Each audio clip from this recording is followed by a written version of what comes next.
Today we're covering two things. Only a Japanese car dealer really knows how to buy a Honda Acty Truck cheap and how to find a good one.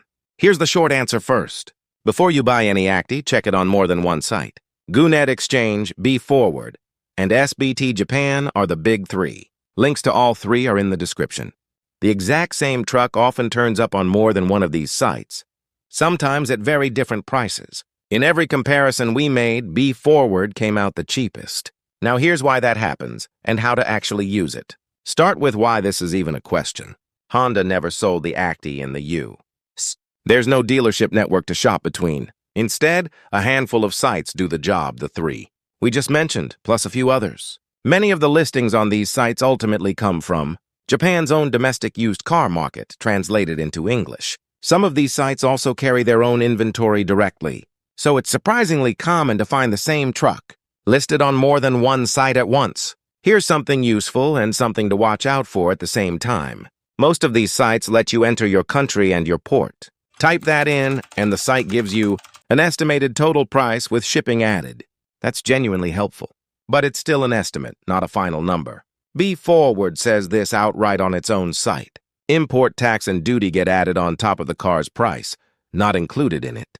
And that price also doesn't include one more piece: getting the truck from the port to your actual home. On top of that, there's the duty itself. The truck version of the Acty gets charged 25% U.S. duty. The van version gets charged 2.5%. Same manufacturer, same basic vehicle, 10 times the rate. So whatever total the calculator shows, you add duty and local delivery on top before you call it a final number. Here's what we actually found, comparing the same trucks across sites. A 1999 Acty out of one prefecture, about 109,000 kilometers. Japanese domestic price, all fees included, roughly 340,000 yen. B-Forward, about 369,000 yen. GoNet Exchange, roughly 477,000 yen. Same truck, three numbers, a 40% gap between the cheapest and the most expensive. Second truck, a 1999 Acty out of another prefecture, about 160,000 kilometers. Japanese domestic price, about 450,000 yen. B-Forward, about 453,000 yen, nearly identical.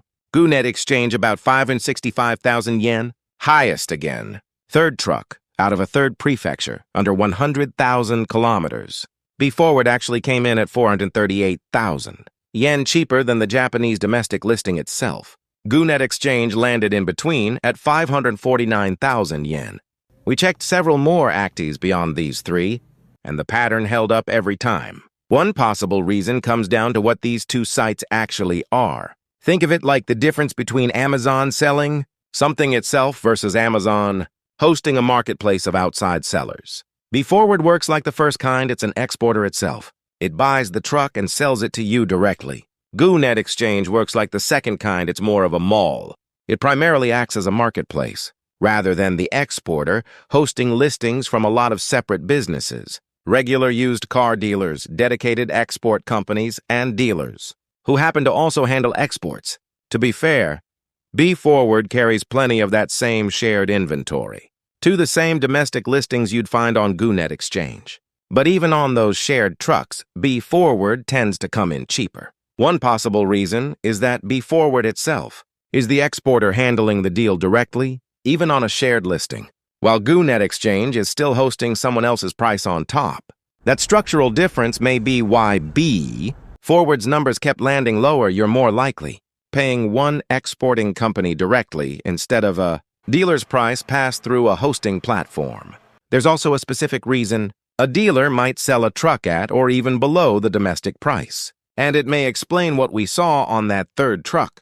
Japan charges a 10% consumption tax on every domestic sale. Say a dealer buys a used Acty for 200,000 yen. They pay 20,000 yen in tax on top of that. Total cost 220,000 yen. But if that dealer exports the truck instead of selling it inside Japan, the export is tax exempt, and the dealer gets that 20,000 yen back as a refund. Sell the truck overseas for exactly the same price they paid, and that refund can help cover other costs of exporting it: shipping, inspection, getting it to the port. Sell it for even a little more, and that markup on top of the refund can add up to real profit. The bigger the truck's price, the bigger the refund. Buy a truck for 100,000 yen with tax included, and the refund alone is 100,000 yen. Export it for 200,000, and that's 100,000 yen in markup, plus 100,000 yen in refund, up to 200,000 yen before other costs are factored in. This is one reason a dealer can occasionally sell overseas at the same price, or even a bit lower, and still come out ahead. So what's each site actually good for? BeForward's advantage is twofold. In what we checked, it tended to run cheaper on the same trucks, and it also sells its own inventory trucks it sourced directly, not just a copy of someone else's ad. Those trucks can sometimes cost less, since there may be fewer middlemen involved. GooNet Exchange's advantage is the Goo appraisal. It's a standard inspection report. It grades the condition and lists any accident history on a fixed scale. That's a real edge. You're not just trusting the seller's word. But here's the catch. To import an Acty into the U.S. at all, it has to be at least 25 years old. Most Goo appraisals get done on newer trucks ones, still trading a lot inside Japan. Older trucks get fewer of these reports, simply because fewer people in Japan are asking for one on a truck that old. So on the exact trucks you're allowed to import, you'll actually find fewer certified listings, not more. Don't assume GooNet Exchange means every truck is certified. Check each listing yourself. Ideally, the truck you buy has one of these certifications attached. With a report, you can actually check. Having one doesn't automatically mean the truck is good.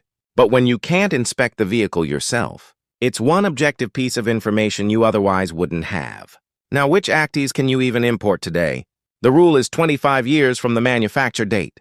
The second-generation truck, built from 1990, with the 656cc engine most buyers want, has been legal to import since 2015. The third-generation 1999 and later only became legal in 2024. That's very recent. So more of these newer trucks are just now becoming available, and a lot of them are in good shape, since they haven't been sitting on the used market for years. If two trucks look priced about the same, but one generation looks noticeably newer and cleaner, that's usually why. One more thing worth knowing.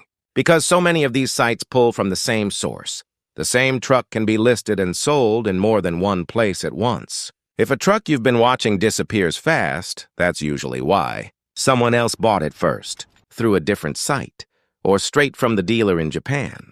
That's normal. It's just the same truck showing up in more than one place. So here's the practical version of all of this. When you find an Acty that looks right, don't stop at the first listing. Search the mileage, the year, and one clear detail from the photos. A dent, a sticker, the dealer's yard across 2 or 3 sites before you inquire. Find it cheaper somewhere else, and you just saved real money for 5 minutes of work. Find it nowhere else, and that usually means it's independently sourced, which is often why it's cheaper. Just don't expect a formal appraisal on it. And if you do find a Goo appraisal on a truck, old enough to actually import, that's rare. Treat it that way. One last piece of advice. Every one of these sites lets you send a direct inquiry, so use it. Ask about whatever you're actually worried about. Dealers here do receive inquiries from overseas buyers through GooNet Exchange. The platform simply passes those inquiries along, and how a dealer responds tells you a lot about whether you can trust them. There's also a trick worth knowing. Take one of the listing photos and try a reverse image search. If you're lucky, it can sometimes lead you to the original Japanese language, listing on a site like GooNet. Cool. Translate that page, and you'll usually find the dealer's actual name, which means you can often look up the dealer's reviews as well. You can even go a step further. Translate your question into Japanese and send it directly through that Japanese language page, instead of going through the English export site. Most dealers here rarely receive inquiries that way. It's surprisingly rare.